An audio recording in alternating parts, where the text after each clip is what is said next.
গতকাল ইরানের উপরে আমেরিকা এবং ইসরায়েলের যৌথ হামলা শুরু হয়েছে। ইরানের রাষ্ট্রীয় টেলিভিশন দেশটার সর্বোচ্চ নেতা আয়াতুল্লাহ আলী খামেনির মৃত্যুর খবর নিশ্চিত করছেন। ইন্না লিল্লাহি ওয়া ইন্না ইলাইহি রাজিউন।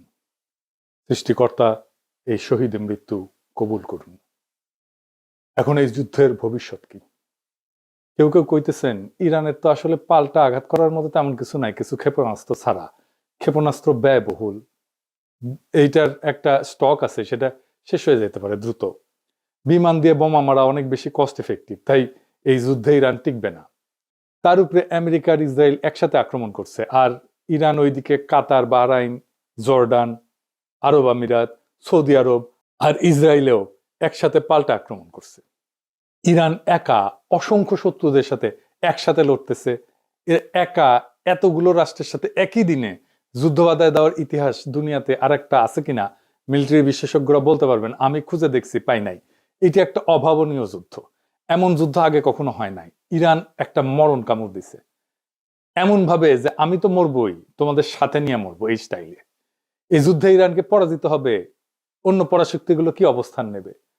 আর আমেরিকা আসলে লাগলো কেন ইরানের পিছনে? আমেরিকার লাভ কি? এই জটিল রাজনীতি বুঝলে পরিষ্কার হয়ে যাবে বিশ্ব রাজনীতি, ভূ রাজনীতি এগুলো কি আসলে কিভাবে কাজ করে। আসেন আজকার আলাপ আল্লাহর নামে শুরু করি। আলোচনা শুরুর আগে আমরা একটু সংক্ষেপে জেনে নিই আগে কি কি ঘটছিল, তাহলে ইরানের সংকট কেন তৈরি হলো সেটা বুঝতে পারবো। ইরানের পারমাণবিক কর্মসূচি নিয়ে 2000 সালের দিক থেকে পশ্চিমা দেশগুলোর সঙ্গে একটা টানাপোড়েন চলতেছিল। অভিযোগ ছিল ইরান হয়তো পারমাণবিক অস্ত্র বানাইতেছে। পৃথিবীর প্রত্যেকটা দেশে পারমাণবিক কর্মসূচি আছে, কিন্তু বাংলাদেশেরও আছে। এটা শুধু বোমা বানাইতে লাগে না, ইলেকট্রিসিটি বানাইতে লাগে, আমাদের চিকিৎসার জন্য লাগে, ক্যান্সার চিকিৎসার জন্য লাগে, রেডিওথেরাপি মেশিনে লাগে, আপনারা জানেন, এক্স রের জন্য লাগে, এমনকি বুকে যে হার্টের ডাক্তারেরা স্টেন্ট বসায় না, ওই টাইমেও লাগে। স্টেন্ট লাগাইতে গেলে দেখবেন যে ডাক্তার, নার্স, টেকনিশিয়ানরা বুকে স্যারকোনা এরকম একটা ছোট বাক্সের মতো সাদা এটা পড়ে থাকে, রেডিয়েশন মাপে ওইটা। যাই হোক, ইরান পারমাণবিক অস্ত্র বানাবে এই ভয়ে জাতিসংঘ, ইউরোপিয়ান ইউনিয়ন, যুক্তরাষ্ট্র ইরানের উপরে কঠোর অর্থনৈতিক নিষেধাজ্ঞা দেয়। ইরানের তেল রপ্তানি কমে যায়, ব্যাংকিং ব্যবস্থা প্রায় বিচ্ছিন্ন হয়ে পড়ে, অর্থনীতি স্থবির হয়ে যায়। এই অচল অবস্থা কাটাইতে 2015 সালে ইরান এবং 6 বিশ্বশক্তির মধ্যে একটা চুক্তি হয়। এটা চুক্তিটার নাম ছিল JCPOA, মানে হইতেছে joint comprehensive plan of action. কি ছিল সেই চুক্তিতে? চুক্তির মূল কথা ছিল ইরান তার পারমাণবিক কর্মসূচি সীমিত করবে, আর বিনিময়ে নিষেধাজ্ঞাটা উঠবে। পারমাণবিক কর্মসূচি সীমিত রাখা মানে প্রকৃতিতে যে ইউরেনিয়াম পাওয়া যায়, মানে যেটা থেকে পারমাণবিক শক্তি আসে আর কি, ওইটা দিয়ে কিছু হয় না। ওইটাতে ঘন করা লাগে, ঘন ঘন। মানে ধরেন চিনি ছাড়া চা হইতেছে প্রাকৃতিক ইউরেনিয়াম, পাইনসা চা হইতেছে অল্প সমৃদ্ধ ইউরেনিয়াম, মানে একটু ঘন হয়েছে। হালকা মিষ্টি চা হইতেছে মাঝারি সমৃদ্ধ ইউরেনিয়াম, আর কড়া মিষ্টির চা হইতেছে বোমা তৈরির গ্রেডের অতি সমৃদ্ধ ইউরেনিয়াম। এটা কেমনে ঘন করে এই ইউরেনিয়াম? মানে মাখন তোলা দেখেছেন না, যে ঘুটা দিয়ে ঘুরায়, ঠিক ইনকে ঘুরে ঘন করে। ইরান রাজি হয় যে এই ইউরেনিয়াম সমৃদ্ধকরণটা মাঝারি পর্যায়ে রাখবে, মানে যেটা দিয়ে আরামসে বিদ্যুৎ বানানো যাবে, চিকিৎসার কাজ করা যাবে। এবং আন্তর্জাতিক পারমাণবিক সংস্থা যেটা জাতিসংঘের IAEA, ওইটাকে কঠোর নজরদারির সুযোগ দিবে। নজরদারি চলতেছিল। এর ফলে চুক্তি স্বাক্ষর করার পর একটা বড় অংশের আন্তর্জাতিক নিষেধাজ্ঞা উঠায় নেওয়া হয়। ইরানের তেল রপ্তানি বাড়ে, বিদেশি বিনিয়োগও আসে। কিন্তু 2018 সালে ট্রাম্প এই চুক্তি একতরফাভাবে বাতিল করে দেয়। যুক্তি ছিল চুক্তিটা যথেষ্ট কঠোর না, মানে ট্রাম্পের পছন্দ মতো, মন মতো হয় না। আবার নিষেধাজ্ঞা আরোপ করা হয়। ইরান দেখে, আচ্ছা আমিও তো তাইলে ইউরেনিয়াম ঘন করব, আমার তো লাভ নাই, চুক্তিতে তো আমি নাই। তারা পারমাণবিক বোমা বানানোর মতো ঘন করে ফেলে ইউরেনিয়াম। কাছাকাছি ইরানের যুক্তি, আমেরিকা আগে চুক্তি ভাঙছে, আবার নিষেধাজ্ঞা দিছে, তাই বাধ্য হয়ে প্রতিক্রিয়া দেখাইতেছি। চুক্তি ভাঙার দায় যুক্তরাষ্ট্রের। এখন যুক্তরাষ্ট্র কি চায়? এক নাম্বার, ইরান যেন ইউরেনিয়াম আর সমৃদ্ধ না করে, মানে ঘন না করে। এটাই শেষ না, তার মজুদ যেটা আছে সেটা যেন কমায়। এটাই শেষ না, আবার কঠোর নজরদারিতে যেন রাজি হয়। এখানেই শেষ না, সে যেন তার ব্যালিস্টিক মিসাইলের কর্মসূচি ত্যাগ করে, এটা যেন আর না বানায়। আর কে? এটাই শেষ না, হিজবুল্লাহ আর ইয়েমেনের হুতিদের যেন সাহায্য না করে। আবার ইসরায়েল দাবি করে ইরানের পারমাণবিক অবকাঠামো পুরো চূর্ণ বিচূর্ণ করে দিতে হবে, এটা শেষ করে ফেলতে হবে, মাটির সাথে মিশাই দিতে হবে। একটা দেশে বাইরের দুইটা রাষ্ট্রের ইচ্ছা মতো চলতে হবে। আমেরিকা ইসরায়েল যা চাইবে তাই চলতে হবে, এটা কোনো মর্যাদা সম্পন্ন দেশ করবে না। এবার আসেন দেখি আসল প্রশ্ন, আমেরিকা ইসরায়েল কি ইরানকে হারাইতে পারবে? প্রথমে বলে নি, আমেরিকার ইসরায়েলের সম্মিলিত সামরিক ক্ষমতার ধারে কাছেও ইরান নাই। তাইলে কি ইরান হাইরা যাবে? না, এই প্রশ্নের উত্তর অত সহজে দেওয়া যাবে না। আসেন আমরা আলাপটা শেষ করলে বুঝবেন আসলে ইরান হাইরা যাবে কিনা। যুদ্ধ তো শুধু অস্ত্রের কস্ট বেনিফিট অ্যানালাইসিস না, যুদ্ধ রাষ্ট্রের কাঠামো, ইতিহাস, ভূগোল, মনস্তত্ত্ব সব মিলে একটা পূর্ণাঙ্গ সমীকরণ। আর সেই সমীকরণে ইরানকে সহজে হারানো খুবই কঠিন, প্রায় অসম্ভব। কেন? আমাদের একটু ইতিহাসে ফিরে যেতে হবে। ইরানকে বুঝতে হইলে 1953 সাল থেকে শুরু করতে হবে, যখন ইরানের তেলের মালিকানা ইরানের ছিল না, ব্রিটিশ কোম্পানি ছিল। বিপি নাম দেখেন নাই যে, এর ছিল মালিকানা ব্রিটিশ পেট্রোলিয়াম। 1953 সালে একটা ন্যাশনালিস্ট সরকার ক্ষমতায় আসে, প্রধানমন্ত্রী ছিল মোসাদ্দেক। সে তেল জাতীয়করণ করছিল। এর প্রতিক্রিয়া আমেরিকা সিআইএ কে দিয়ে অভ্যুত্থান ঘটায়, তাকে সরায়, শাহকে ক্ষমতায় বসায়। সেই ঘটনা ইরানের রাজনৈতিক চেতনায় গভীর ছাপ ফেলে। বিদেশি হস্তক্ষেপ মানে জাতীয় অপমান। এই বোধ ইরানের রাষ্ট্রীয় স্মৃতির একটা অংশ হয়ে যায়, কালেকটিভ মেমোরির একটা অংশ হয়ে যায়। তারপরে 1779 সালে বিপ্লব হয়, ইরানের বিপ্লব। শুধু ধর্মীয় আবেগ না, বরং দীর্ঘদিনের ক্ষোভ, অপমানবোধ, বিদেশি আগ্রাসন, জাতীয় সম্পদ দখলের বিরুদ্ধে একটা প্রতিক্রিয়া, সব মিলায় রাষ্ট্র একটা নতুন কাঠামো নেয়। ইরানের পর বিপ্লবের নতুন শাসন ব্যবস্থা খুব দ্রুত নিজেদের পাওয়ার কনসলিডেট করে ফেলে।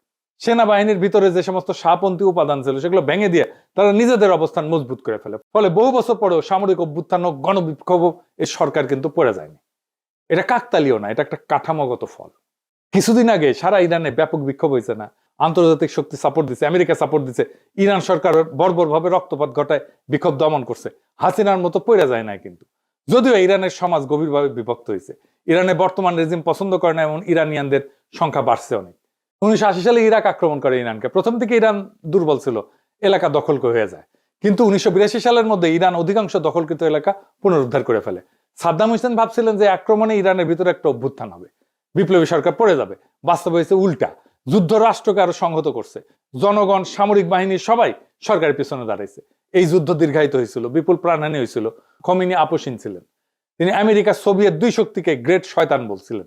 এর ফলে ইরাক ইরান যুদ্ধের সময় আমেরিকা, সোভিয়েত ইউনিয়ন, আরব রাষ্ট্র অনেকেই ইরাককে সাহায্য দেয়। সেজন্যই যুদ্ধটা দীর্ঘ হয়। তবুও ইরান রাষ্ট্র হিসেবে ভেঙে পড়েনি, বরং দীর্ঘ যুদ্ধ তাকে আরো যুদ্ধ সহনশীল রাষ্ট্রে পরিণত করছে।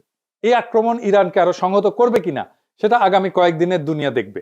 খামেনির মৃত্যুর পরে কি ঘটবে এখন অনুমান করা শক্ত, কিন্তু সম্ভাব্য সিনারিও কি হইতে পারে সেটা আমরা একটু আলাপ করতে পারি।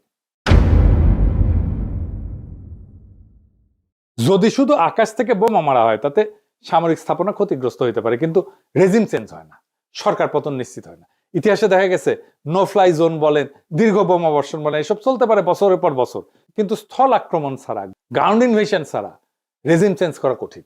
ইরানে গ্রাউন্ড ইনভেশন কেন কঠিন? প্রথমত ভূগোল। স্থল পথে ইরানে ঢুকতে গেলে পশ্চিম ইরানের দীর্ঘ জাগ্রস পর্বতমালা অতিক্রম করতে হবে। পাহাড়ি ভূখণ্ডে বড় আকারের সেনা, ট্যাঙ্ক, সরবরাহ লাইন এগুলো এগায় নেওয়া খুব কঠিন। সরু গিরিপথ থাকে, উঁচু নিচু পথ থাকে। এখানে যারা প্রতিরক্ষা করে, ডিফেন্স করে, তাদের বেশি সুবিধা। ইরান মূলত একটা বিশাল উচ্চভূমি, চারপাশে পর্বতমালা, মাঝখানে মরুভূমি, আর জনবসতি অনেক জায়গায় পাহাড়ের ভেতরে, আড়ালে। এই ভূগোল আক্রমণকারীদের জন্য তিনভাবে বিপজ্জনক। একটা হচ্ছে মেকানাইজ বাহিনী, এগুলো ট্যাঙ্ক ইত্যাদি, গাড়ি, বহর টহর এই সমস্ত নিয়ে যখন যায়, আগাইতে যায়, তখন গতি কমে যায়। সংকীর্ণ উপত্যকার মধ্যে দিয়ে যেতে হয়। চোখ পয়েন্ট আছে, মানে যেখানে আটকায় যেতে পারে। এসব জায়গায় কনভয় আটকায় গেলে ক্ষয়ক্ষতি দ্রুত পারে, উপর থেকে আক্রমণ করবে। যারা ডিফেন্স করে তাদের এখানে সুবিধা, উচ্চভূমি থেকে নজরদারি করতে পারে, অ্যাম্বুশ করতে পারে, প্রতিরক্ষা লাইন তৈরি করা তুলনামূলকভাবে সহজ। ইরান সবসময় এই অ্যাডভান্টেজে থাকবে। রাজধানী বা নগরগুলো এগুলো ইনসুলেটেড, মানে বড় শহরগুলো অনেকটাই পাহাড়ি বলয়ে সুরক্ষিত, চারিপাশে পাহাড়। দ্রুত ধাক্কায়, কুইক থ্রাস্ট যেটাকে বলে মিলিটারি ভাষায়, এটা ফল আনা কঠিন। ইরান সমতল ইরাকের মতো না, এখানে ভূগোল নিজেই এক ধরনের প্রতিরক্ষা বাহিনী হয়ে থাকে। এরপর আছে লজিস্টিক্স বা সরবরাহ। ইনভেশন মানে শুধু সৈন্য যাওয়া না, এটা সাপ্লাইয়ের যুদ্ধও বটে। স্থল আক্রমণে জেতা মানে সাপ্লাই চেনের উপরে বেঁচে থাকা, সাপ্লাই লাইনের উপরে বেঁচে থাকা। প্রত্যেক দিন বিপুল জ্বালানি, গোলা বারুদ, খাবার, যন্ত্রাংশ এই সমস্ত দীর্ঘ রুটে এনে পৌঁছাইতে হবে। পাহাড়, মরুভূমি এই সমস্ত পরিবেশে কনভয় ট্রান্সপোর্ট ইন্টেন্সিভ এবং সিকিউরিটি ইন্টেন্সিভ হয়। একবার সাপ্লাই লাইন যদি ভেঙে যায়, তাহলে ফ্রন্ট লাইনের শক্তি থাকলেও এটা কার্যত থেমে যায়, কাজ করতে পারে না, আক্রমণ করতে পারে না। এটাই বড় পার্থক্য। গ্রাউন্ড ক্যাম্পেনে আপনার যুদ্ধ ক্ষমতা নির্ভর করে সাপ্লাই পৌঁছায় কিনা এটার উপরে। এরপর আছে এন্ট্রি প্রবলেম, কোন দিক থেকে ঢুকবে। এটা এই রাজনীতিতে অনেক সময় সামরিক সমস্যার চেয়ে বড় হয়ে যায়। ইরানে বড় স্কেলে স্থল আক্রমণ করতে গেলে প্রতিবেশী দেশগুলোর ঘাঁটি করিডোর দরকার পড়বে, কিন্তু আঞ্চলিক রাষ্ট্রগুলো রাজনৈতিক ঝুঁকি নিতে চায় না। নিজেদের ভিতরে অস্থিরতা, ইরানের পাল্টা আঘাত, এই সমস্ত কারণে এই অ্যাক্সেসটা দিতে চায় না এবং দেয়ও নি কেউ। এই জন্য অপারেশনাল প্ল্যানিং খুব জটিল হয়ে যায়। ইরান যেটা সিকিউরিটি স্ট্র্যাটেজি নিয়ে চলে, এটার একটা প্রতিরক্ষার ধারণা আছে। এটাকে বলে A2AD প্লাস অ্যাসিমেট্রিক। এটা দিয়ে সময় কেনে এবং খরচ বাঁচায়। A2AD এটা আবার কি আসেন, এটা বুঝে দেখি। এনা সামরিক টার্ম ইউজ করলাম আর কি, কুল লাগে এনা এগুলো শুনলে, বুঝে কই। A2AD মানে হচ্ছে অ্যান্টি অ্যাক্সেস, দুইটা এ, সেজন্য A2AD মানে হচ্ছে এরিয়া ডিনাল। সহজ ভাষায় শত্রুকে ঢুকতে দিও না, ঢুকলেও আরামে চলতে দিও না। ধরেন কেউ আপনার বাড়িতে ঢুকতে চায়, আপনি কি করবেন? গেটের সামনে কাটা বসাবেন, রাস্তা ব্লক করবেন, চারপাশে নজরদারি বসাবেন, ঢুকলে আঘাত করবেন। ইরানও সমুদ্র এবং আকাশপথে ঠিক এইটাই করে। উপসাগরে ছোট ছোট দ্রুতগামী নৌকা থাকে, সমুদ্রের মাইন পথ থাকে, দূরপাল্লা ক্ষেপণাস্ত্র থাকে, ড্রোন থাকে, এয়ার ডিফেন্স থাকে। উদ্দেশ্য হচ্ছে আমেরিকা বা অন্য কেউ যেন সহজে বাহিনী ঢুকাইতে না পারে। আর অ্যাসিমেট্রিক, এটার মানে কি? অ্যাসিমেট্রিক মানে হচ্ছে শত্রু বড় এবং শক্তিশালী হইলে সরাসরি তার মতো লড়বে না, অন্যভাবে লড়বে। ইরান জানে যুক্তরাষ্ট্র প্রযুক্তি, বিমান, জাহাজে অনেক আগায়, তাই ইরান সরাসরি ট্যাঙ্ক বনাম ট্যাঙ্ক যুদ্ধ করতে যাবে না, বরং ছোট ছোট ছোট ছোট আঘাত, ড্রোন হামলা, প্রক্সি বাহিনী ব্যবহার করে মিসাইল ছড়ে দূর থেকে চাপ সৃষ্টি করবে, সাইবার হামলা করবে। এইভাবে বড় শক্তিকে ধীরে ধীরে ক্লান্ত করে ফেলবে। আর সময় কেনা মানে কি? ইরান জানে যে সে হয়তো দ্রুত যুদ্ধে জিতবে না, কিন্তু সে যুদ্ধ লম্বা করতে পারে। যুদ্ধ যত লম্বা হবে আমেরিকার খরচ বাড়বে, রাজনৈতিক চাপ বাড়বে, আন্তর্জাতিক সমর্থন কমতে পারে, জ্বালানির বাজার অস্থির হয়ে যাবে। অর্থাৎ ইরানের কৌশল হইতেছে দ্রুত হারবো না, যুদ্ধকে এমন ব্যয়বহুল বানাবো যাতে শত্রুই ক্লান্ত হইয়া যায়। আর খরচ বাড়ানো মানে শুধু টাকা পয়সা খরচ না, খরচ বলতে অর্থনৈতিক খরচ তো আছেই, তার সাথে সামরিক ক্ষয়ক্ষতি, রাজনৈতিক ক্ষতি, আন্তর্জাতিক চাপ। ইরান চেষ্টা করে যেন প্রতিপক্ষ ভাবে এই যুদ্ধে ঢুকলে লাভের চেয়ে ক্ষতি বেশি। এটাকে বলা হয় ডিটারেন্স। মানে এর জন্য শত্রুপক্ষ দূরে থাকবে, আক্রমণ করার আগে 10 বার ভাববে। এরপর হচ্ছে টেক দ্য সিটি সমস্যা, মানে শহর দখল করে ফেলে হারায় দেওয়া। এটা কিরকম, এটা একটু বুঝে দেখে, এটা মজার বিষয় আছে। ইরানের জনসংখ্যা বড় এবং অনেক, 31টা প্রদেশ আর 1,500 শহর। বড় শহরে 30টা, তারও বেশি। বড় শহরে ঢুকলে যুদ্ধ বদলায় যায়, কিন্তু ট্যাঙ্ক, আর্টিলারি অ্যাডভান্টেজ কমে যায়, স্নাইপার গুরুত্বপূর্ণ হয়ে যায়, তারপরে মাইন টাইন, ছোট ইউনিটের প্রতিরোধ, এই সমস্ত বাড়ে। বেসামরিক ক্ষয়ক্ষতি, দ্রুত রাজনৈতিক সংকট তৈরি করে ফেলে। এরকম শহর দখলের পর্যায়ে গেলে এটা রাজনৈতিক সমস্যা শুরু হয়ে যায়।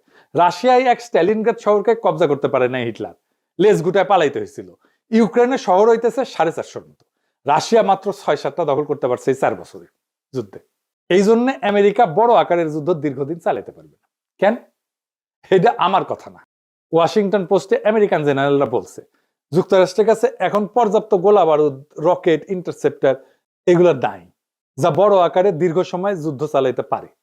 এবং অনেক মধ্যপ্রাচ্যের দেশও তাদের ঘাঁটিগুলো যুদ্ধের কাজে দিতে রাজি না। এটা বড় ধরনের সামরিক অভিযানের জন্য একটা বড় বাধা, ওয়াশিংটন পোস্টের জেনারেলরা বলছে, আমেরিকান জেনারেলরা।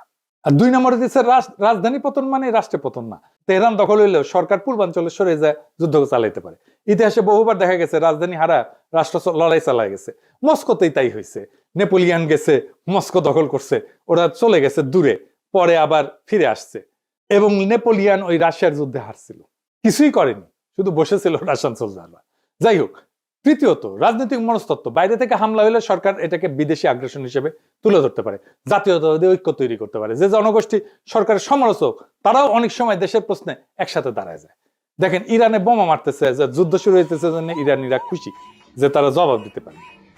চতুর্থত আমেরিকার নিজস্ব রাজনৈতিক বাস্তবতা। বড় আকারের স্থলযুদ্ধ মানে বিপুল খরচ, দীর্ঘ সময় আভ্যন্তরীণ রাজনৈতিক চাপ। শুধু নৌ এবং বিমান শক্তি দিয়ে সীমিত হামলা চালানো তুলনামূলকভাবে সহজ, কিন্তু স্থল বাহিনী মোতায়েন করা একটা ভিন্ন মাত্রার সিদ্ধান্ত। আর একটা দিকে হচ্ছে এয়ার স্ট্রাইকও কিন্তু সস্তা না। আধুনিক জেট বিমানে প্রত্যেক ঘন্টার ফ্লাইং খরচ, নির্ভুল অস্ত্রের মূল্য, সব মিলায় দীর্ঘমেয়াদী বোমাবর্ষণও কিন্তু খুব ব্যয়বহুল। যদি দ্রুত রাজনৈতিক ফল না আসে, তাতে আক্রমণকারী পক্ষের আগ্রহ কমে যেতে পারে। ইয়েমেনে হুতিদের উপরে দীর্ঘ বোমাবর্ষণ করছে আমেরিকায়, তা হুতিরা আত্মসমর্পণ করছে? করে নাই। সব মিলায় সমীকরণটা এরকম যে ইরানের সামরিক সক্ষমতা হয়তো সীমাহীন না, ক্ষেপণাস্ত্রের মজুদ সীমিত, কিন্তু যুদ্ধে জেতা মানে শুধু প্রতিপক্ষের অস্ত্র শেষ হওয়া না, রাষ্ট্র ভাঙতে হইলে ভেতরের কাঠামো ভাঙতে হয়। আর ইরান বিপ্লব পরবর্তী 4 দশকে নিজেদের এমন ভাবে গড়ে তুলছে যে বাইরের আঘাত তাকে দুর্বল না করে এরকম সময় তাকে আরো সংহত করতে পারে। সুতরাং বর্তমান যৌথ হামলা ইরানকে ক্ষতিগ্রস্ত করতে পারে, কিন্তু শুধু আকাশ যুদ্ধ দিয়ে ইরানের সরকারকে সরানো, রাষ্ট্র কাঠামো ভেঙে ফেলা তা সহজ বা নিশ্চিত না। এরপরে ইরানের হাতে আছে 2টা স্ট্র্যাটেজিক অ্যাসেট। কি সেটা? এইটা পারমাণবিক বোমার চাইতে শক্তিশালী। একটা হইতেছে হরমুজ প্রণালী, 20 মিলিয়ন ব্যারেল তেল যায় প্রত্যেকদিন এটা দিয়ে। 8টা দেশের তেল যায় সারা দুনিয়ায়, ইরান, ইরাক, ওমান, আমিরাত, সৌদি আরব, বাহরাইন, কাতার, সারা দুনিয়ার 20 থেকে 25% তেল এই ছোট্ট সাগর পথ দিয়ে যায়। এইটা ইরানের নিয়ন্ত্রণে।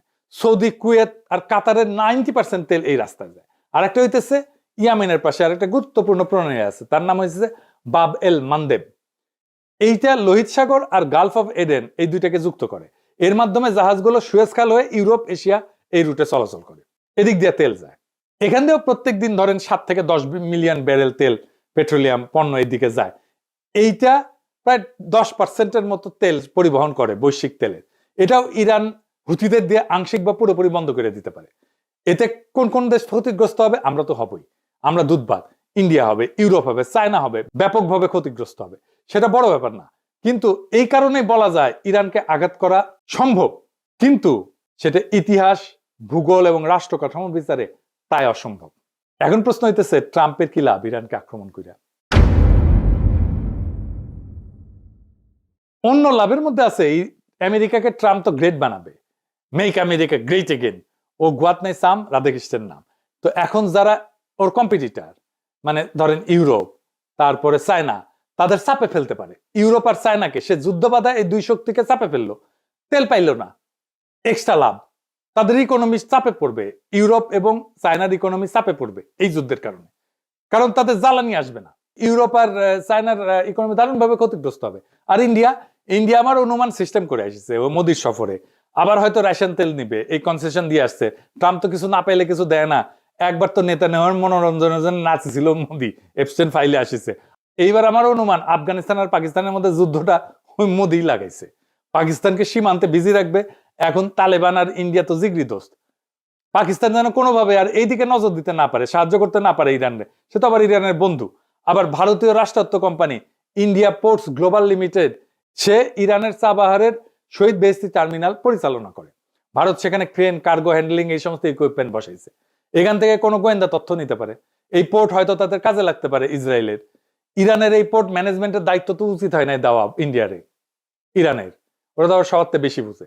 আবার ওমানের ডোকোমেও একটা পোর্ট আছে যেখানে লজিস্টিক অ্যাক্সেস আছে, মেইনটেনেন্স অ্যাক্সেস আছে ইন্ডিয়ার।